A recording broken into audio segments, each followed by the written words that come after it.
South India shopping mall లో block buster ఆషాఢం number 1 kilo sale.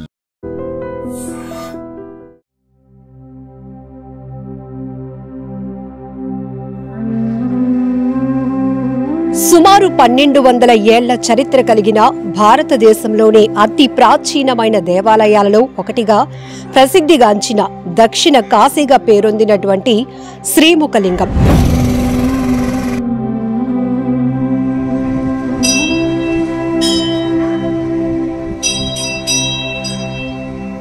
ఇక్కడ స్వామివారు శివలింగానికి ముఖరూపం కూడా కలిగి ఉండటం వల్ల ఇది ఎంతో వైభవోపేతంగా విరాజిల్లుతున్నటువంటి అతి పురాతనమైన దేవాలయాలలో ఒకటిగా ప్రసిద్ధిగాంచింది. శ్రీముఖలింగం శ్రీముఖలింగేశ్వర స్వామివారి దివ్య దర్శనం చేసుకోవడంతో పాటు ఇక్కడ ఆలయ ప్రాశస్త్యం గురించి, స్వామివారి విశిష్టత గురించి మరిన్ని విశేషాలు చూద్దాం రండి.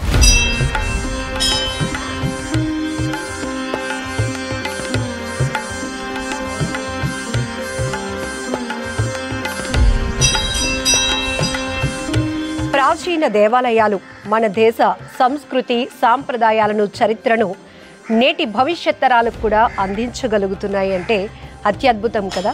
అలాంటి ప్రాశస్త్యం పొందినటువంటి దేవాలయాలలో శ్రీముఖలింగం ఒకటి. శ్రీముఖలింగం పంచపీఠ స్థానంగా ప్రసిద్ధిగాంచినటువంటి శ్రీముఖలింగం, శ్రీముఖలింగేశ్వర స్వామివారి దర్శనం కోసం వచ్చేసాం.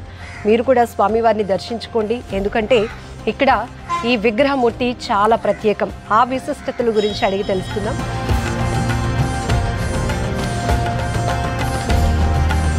శ్రీముఖలింగం అనేటప్పటికీ దేవతలే ఆశ్చర్యపోయినటువంటి స్వామివారి విగ్రహ రూపం ఇక్కడ చూస్తున్నామంటున్నారు. ఏంటి స్వామివారి విశిష్టత?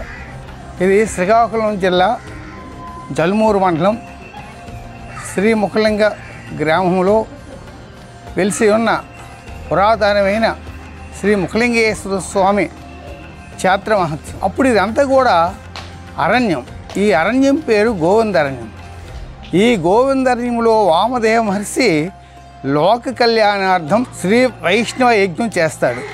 ఆ యజ్ఞానికి సమస్త దేవతలకు కూడా వర్తమానం పంపుతాడు. అతని వర్తమానాన్ని మన్నించి దేవతలు అందరూ కూడా సమయానికి హాజరవుతారు. అందులో గంధర్వులకి హోమానికి సంబంధించిన హోమ సముద్రులు తమ్మని పురమాయిస్తాడు మహర్షి. వాళ్ళు తూర్పు అరణ్యంలోకి వెళ్ళి హోమ సముద్రులు సమీకరిస్తుండగా కోయి వాళ్ళు ఎదురుపడతారు. ఆడ మగ కలిపి వాళ్ళు సాంప్రదాయ ప్రకారంగా ఆడుతూ పాడుతూ. అప్పుడు నాగరిక తెలియదు, బట్టలు లేవు, దిగంబరులు ఆకు నారా కప్పుకొని అర్ధనగ్నంగా ఉండేవాళ్ళు. ఆ అర్ధనగ్న స్త్రీలు దుక్కు చూసి కామంధులై వాళ్ళతో ఆడుతూ పాడుతూ ఉండిపోయారు. యజ్ఞాన్నే మర్చిపోయారు. యజ్ఞం పూర్తయిపోయింది. ఆ మహర్షి సంభావన ఇస్తున్నాడు, పేరుని పెట్టి. గంధర్వుల పేరు పెట్టి పిలిచేసరికి రాలేదు. దివ్య దృష్ట్యా చూస్తాడు, ఈ ప్రవర్తనలో ఉన్నారు, మీరు కూడా కిరాతకులైపోగాక అని చెప్పిస్తాడు. ఈ వార్త నారద మహామునులు చెప్తాడు. వాళ్ళు పరువునొచ్చి ప్రార్థిస్తారు. మహర్షి తప్పు చేశాం, శపించారు, కానీ శాప విముక్త మార్గం ఎప్పుడు ఏ విధంగా తీరుతుందో సెలవివ్వండి అని ప్రార్థిస్తారు. అప్పుడు చెప్తాడు మహర్షి, నా శాపం అమోఘము, దోపరి వందు కూడా నా శాపం అనుభవించక తప్పదు. కలియుగంలో ఈశ్వరుడు డెప్ప చెట్టు నుండి ముఖం దాల్సి ఉద్భవిస్తాడు. ఆ ముఖదర్శనం ఎప్పుడైతే అప్పుడు శాప విముక్తి అవుతుందని చెప్పాడు. వీళ్ళందరూ కూడా కుటీరలు గట్టి వేసుకున్నారు. ఈ గంధర్వులో కుల పెద్ద చిత్రసేన మహారాజు. అతను ఒక జాతి కన్యను వివాహం చేసుకున్నాడు. ఆవిడది సవర్ది, ఆవిడ పేరు చిత్త. ఇంకొన్నాళ్ళు పోయిన తర్వాతను శ్రీశైలం నుండి కాశీ వెళ్ళాలని ఒక జంగపు స్త్రీ చిత్కల పేరుది శివభక్తురాలు కాలబాటనొస్తూ సూర్యాస్తమయానికి తావు తప్పి అరణ్యం చేరింది. ఆ రాత్రి ఆ రాజుని ఆశ్రమం కోరింది. ఇస్తాడు. తెల్లవారులేసి, అమ్మ మీ కాశీకి తావు చూపిస్తాం రామ్మని పిలుస్తారు. నేను ఎక్కడికి వెళ్ళనంటుంది. ఎందుకు? ఆ రాత్రి కళ్ళంకి వచ్చాడు పరమేశ్వరుడు. ఓ జంగమా, నువ్వు తావు తెప్పుకోలేదు, నేనే చేర్పించాను అక్కడికి. కాశీతో సమతుల్యమైన ప్రదేశం అది. అక్కడ ఒక ఎప్ప చెట్టు ఉంటుంది. ఆ చెట్టు నిత్యము పోస్తుంది 2 కొమ్మలు. దాని కింద ఒక పుట్టు ఉంటుంది. ఆ పుట్టనే లింగంగా భావించి రోజు పూజించు. ఆ రాజును వివాహం వాడు. నేను త్వరలో మీకు దర్శనం ఇవ్వబోతున్నాను అని కళ్ళంకి వస్తాడు. అందువలన, ఓ రాజా, నేను ఎక్కడికి వెళ్ళను, ఇదే నాకు కాశీ అనిపిస్తుంది, మిమ్మల్ని వివాహం చేసుకుంటానంటుంది. అదేటమ్మా కోరరాని కోరావు, నాకు మొదటి వివాహం అయిపోయింది అని చెప్తాడు. నువ్వు క్షత్రియుడయ్యా, ఎన్ని వివాహాలు నేను చేసుకోవచ్చు అని ఒప్పిస్తుంది. అప్పుడు మొదటి భార్య అనుమతి తీసుకుంటాడు, జాతి వారు అనుమతి తీసుకుంటాడు, వివాహం చేసుకుంటాడు. అప్పుడు ఇద్దరు భార్యలు. ఇక్కడ ఆధారం ఏంటి? జీవనాధారము. ఇదంతా ఎప్పువనం అంత కూడా. ఇక్కడ సుమృతవరం అనే అగ్రహారం ఉండేదట. అక్కడ సుమృతుడు అనే సాహుకారు ఉండేవాడు. అతనికి పువ్వులు ఇస్తే రసవర్గాలు ఇచ్చేవాడు. అయితే మొకలింగేశ్వరుడు ద్వాపరయుగంలో ఎప్ప చెట్టు, ఆ చెట్టుకు 2 కొమ్మలు, దాని కింద ఒక పుట్ట. ఆ చెట్టు నిత్యము పోస్తుండేది. ఆ చెట్టు తక్కినవన్నీ ఒకే ఋతువులు పూసేది. ఆ చెట్టు నుంచి కొన్నాడు రాజు. ఇద్దరి భార్యలకి చేరో కొమ్మ పంచిపెట్టాడు. ఇద్దరికి 2 గృహాలు కట్టాడు. దినంటే రోజు ఉంటూ ఇద్దరిని సమాన భావంతో చూస్తుండేవాడు. అయితే మొదటి భార్య శుచి శుభ్రత లేదు. తలవాళ్ళు వేసేది, కంపట్టుకొని తుడిచేసేది. ఆ పువ్వులు తీసుకెళ్ళి సావుకారికి ఇస్తే రసవర్గాలు ఇచ్చేవాడు దానికి తగినట్టుగా. రెండో భార్య కాలకృత్యాలు తీర్చుకొని స్నానం చేసి వచ్చి ఆ చెట్టు కింద పుట్టిన లింగంగా భావించి దీప ధూప నైవేద్యాలు పెట్టి తుడిస్తే ఆవిడ సువర్ణ పుష్పాలు రాలుతుండేవి. దానికి తగినట్టు మంచి మంచి రసవర్గాలు ఇస్తే ఉండేవాడు ఆ సావుకారి. అయితే ఒకసారి రెండో భార్య సావుకారికి పుష్పాలు ఇస్తున్నప్పుడు మొదటి భార్య చూసి ఇదేమిటి, ఒకే చెట్టు 2 విధాలు పూయడమేటి, నాకు సాధారణ పువ్వులేటి, దానికి సువర్ణ పుష్పాలేటి, ఎలాగైనా ఆ కొమ్మని వసూర్చుకుంటాననేసి దాని ఇంటికి వెళ్తే అడుగుతుంది. నా కొమ్మ నువ్వు తీసుకో, నీ కొమ్మ నాకు అని ఇవ్వనంటారు. ఇద్దరు కూడా జుత్తులు పట్టుకుంటారు. అదే టైంలో పద్మనాభగిరి నుండి వేట నుండి వస్తాడు రాజు. దేనికి కలహం? ఫలానా దానికి మీరు మార్చడమేంటి, నేను మారుస్తాను అన్నాడు. దీని కొమ్మ దానికి, దాని కొమ్మ దీనికి మార్చాడు. కొమ్మలు మార్చాడు కానీ భక్తి మార్చలేకపోయాడు. భక్తి వలన ఏ కొమ్మని ఆవిడకి బంగారు పూలే, భక్తి లేనందువలన ఏ కొమ్మని ఆవిడకి సాదా పువ్వులే పడుతున్నాయి. రోజు కలహాలు ఆడుతుంది. రాజు చూశాడు, ఈ చెట్టు వలన వస్తాను తగు, ఈ చెట్టు లేకపోతే నలుగురిలా ఎవరు బాధ ఆలే పడతారు అన్నాడు. వెంటనే చెట్టుని నరికేశాడు. ఎప్పుడు నరికేశాడు? ఆ చెట్టు కింద పుట్ట నుండి అగ్ని జ్వాలంటే తేజస్సు వస్తుంది. దాన్ని తట్టుకోలేక రాజు మోర్చపోయాడు. ఎప్పుడు మోర్చపోయాడు? మొదటి భార్య జాతి వారి అందరినీ కౌరు పెట్టింది. ఎవరో దేశాటన వచ్చింది, మొదటి చెట్టును మార్చింది, ఇప్పుడు నా భర్తనే విషప్రయోగం చేసి చంపేసిందని అందరూ కూడా కత్తులు ఖడ్గాలు పట్టుకొని వస్తారు ఆవిడ చంపేయడానికి. ఆవిడకి ఎవరు ఉండరు. అన్యదా శరణ్యాస్తి మమా తస్మాత్ కారుణ్య భావి అయిన రక్ష మహేశ్వర పరమేశ్వర, నాకు తల్లి తండ్రి లేరు, బంధువులు లేరు, నీ భక్తురాలను నీవే ఆపద నుండి ఒకటి అని చేతులు పెట్టి ఎప్పుడు నమస్కారం చేసిందో, ప్రార్థించిందో అప్పుడు మంటలు చల్లారే. రాజు కూర్చున్నాడు. ఆ చెట్టు నరికిగా మధురు భాగమే శక్రరూపం పోయింది, శిలారూపము మారి ఆవు రూపముగా దర్శనమిచ్చాడు. ఎప్పుడు వీళ్ళ రూపాలు వీళ్ళకి వచ్చావో దేవలోకం వెళ్ళి బ్రహ్మాది దేవతలు చెప్తారు, ఫలాని గోవిందర్యంలో వంశధారుడిన ఈశ్వరుడు ముఖం దాల్చి ఉద్భవించాడని. అందరూ ఆశ్చర్యపోయారు. ఎందుకు? భృగుమా శపించాడు ఒకనాడు ఈశ్వరుడికి, కలిగి ఉన్న లింగాకారమే నీకు ఆకారం ఉండదని. అలాంటిది ఆకారంతో ఎలా పుట్టాడని ఆశ్చర్యంతో 1,000 మంది దేవతలు వచ్చారు. పూజ పునస్కారాలు చేశారు. ముఖముండ్రుడి చేత ముఖలింగేశ్వరుడు అని పేరు పెట్టారు. ఏ దేవాలయంలోని ఆది విరాటుకు ఒకే పేరు పెడతారు. ఇక్కడ 4 పేర్లు పెట్టారు. ముఖముండ్రుడి చేత ముఖలింగేశ్వరుడు, అలాగే ఎప్ప చెట్టు నుండి పుట్టాడు, ఎప్ప చెట్టు నుండి ఉద్భవించాడు కాబట్టి ఎప్ప చెట్టుకి సంస్కృతంలో మధువృక్షం అంటారు. మధుకేశ్వరాయ అని కూడా పెట్టారు.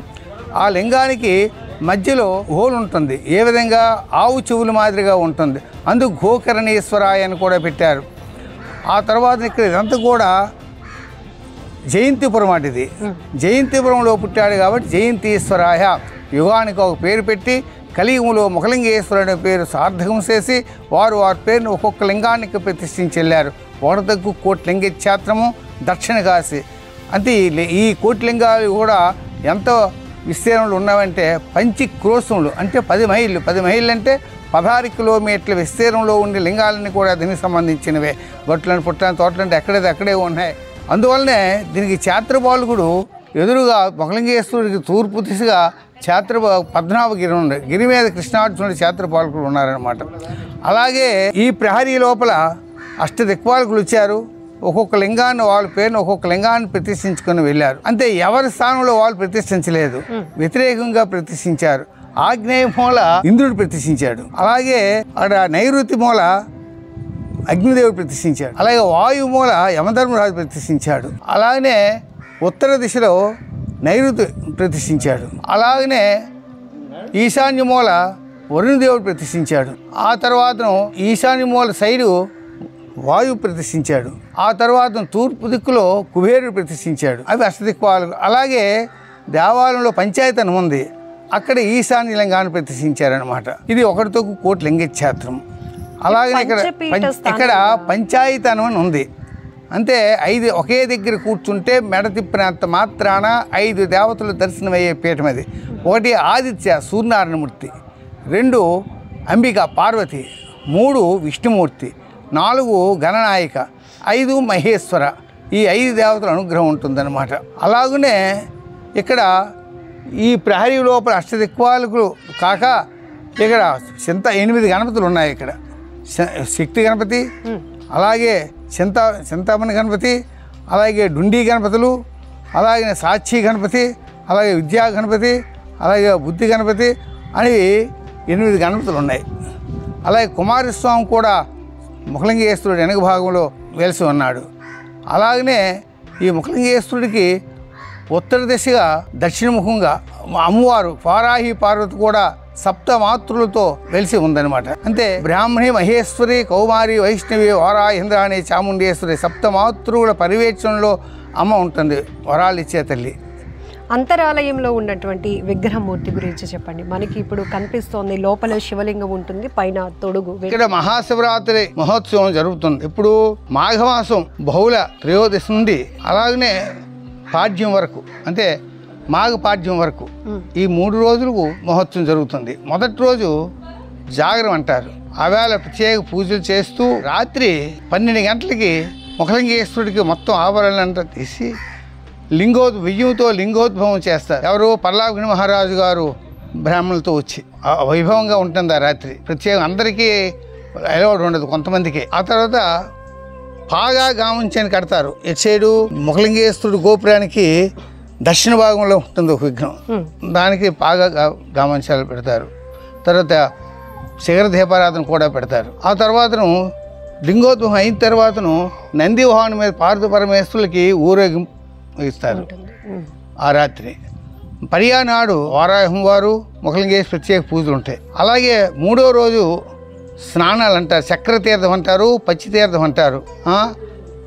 అది తిప్పుకోదగింది. అది ఎక్కడ జరగని స్నానం జరుగుతుంది. ఇక్కడ నంది వాహనం మీద పార్వతీ పరమేశ్వరుడు ముఖలింగేశ్వరుడికి ఉత్తర దిక్కుగా బయలుదేరి ఇంచుమించు 1 కిలోమీటర్న్నర వరకు వెళ్ళి నది వంశధార నది అవతల ఒడ్డుకి, అంటే మిరపల్లి తాను అవతల ఒడ్డుకి వెళ్ళి అక్కడ ఆశీనులు అవుతారు. అక్కడ ఆహ్వానం చేసి అక్కడ పందిరి గట్ట వేస్తారు, అక్కడ తీస్తారు. ఆ సమయంలో పచ్చి తిరుగుతుంటుంది అనమాట. ఒక పక్షి తిరుగుతూ, అది పచ్చి తీర్థం అని కూడా అంటారనమాట. ఆవేళ 61 నదులు కూడా ఆవేళ కొలుస్తావట ఆ తీర్థంలో. దానికి ప్రాముఖ్యత దర్శనానికి ప్రతి సంవత్సరం జరుగుతుంది. ఆ స్నానమే ముఖ్యం. ఆవేళ ఎక్కడి నుండి ఎంతమంది ఎలాగొస్తున్నారో తెలియదు. మరి ఊరు మొత్తం కూడా నది మొత్తం ఎక్కడ కూడా ఖాళీ ఉండదు. భక్తుల స్నానానికే ముఖ్యం. 11:30 వరకు దర్శనానికి వస్తారు. అది దాటిపోయిన తర్వాత మరి రారు, స్నానంకి వెళ్ళిపోతారు. వెళ్ళి స్నానం చేసుకొని ఆ పరమేశ్వరుని తాలూకా అనుభూతి పొందుతారనమాట. అలాగే కార్తీక మాసంలో కార్తీక పౌర్ణమి మహోత్సవం అదొకటి. ఆవేళ రాత్రి మొత్తం ఇవన్నీ కూడా దీపారాధన, శివలింగాలు చేసుకుని దీపాలతో మొత్తం చుట్టుపక్కల గ్రామస్తులందరూ కూడా వచ్చి ఆ రాత్రి 6:30, 7 నుండి వచ్చాము 9 గంటల వరకు కూడా. ఆ తర్వాత వచ్చాము నంది వాహనం మీద పార్వతీ పరమేశ్వరుడు, పల్లకి మీద పార్వతీ పరమేశ్వరుడు. అలాగే పక్కనే ఒక 2 కిలోమీటర్లు 3 కిలోమీటర్లు ఉంటుంది నగిరికట్టకం అనే గ్రామం ఉంది. అప్పుడు రాజులు ఆ రాజులు వేరే, అప్పుడు వాళ్ళకి బాంధిత్వం ఉండేది. అందువల్ల అక్కడికి నంది వాహనం మీద పార్వతీ పరమేశ్వరులు అక్కడికి వెళ్తారు. వెళ్ళి అక్కడ వచ్చి పూజలు గట్ట అందుకొని చేసుకొని మళ్ళీ తిరిగి వస్తారనమాట.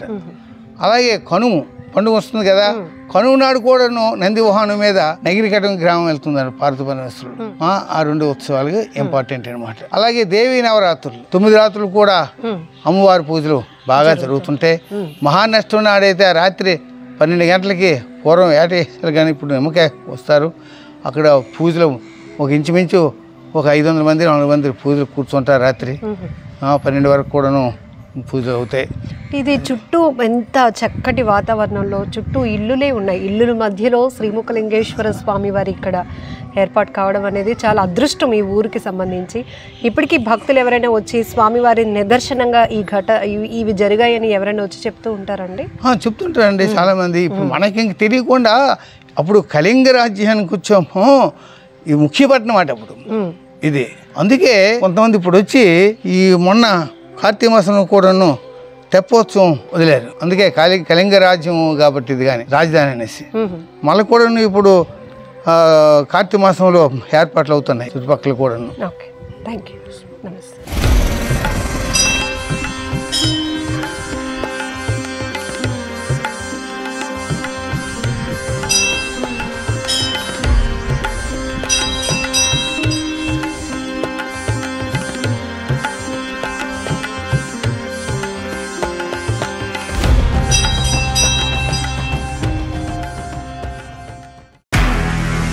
నిజంగా ప్రస్తుతం ఉన్నటువంటి సమాజం దేనికి ప్రయారిటీ ఇస్తుంది? ఆర్థిక సంబంధాల చుట్టూ మాత్రమే తిరుగుతుంది. మళ్ళీ ఎన్నికలంగానే చాలా విరక్తి కలుగుతుంది. మంచి అనిపిస్తుంది కదా, లేడీస్ కూడా ఛాలెంజింగ్ జాబ్స్ చేసినప్పుడు చాలా బాగుంటది. ఫుడ్ డెలివరీ ఇవ్వటానికి వెళ్ళినటువంటి డెలివరీ బాయ్ అనిల్ పై కళ్ళ ముందు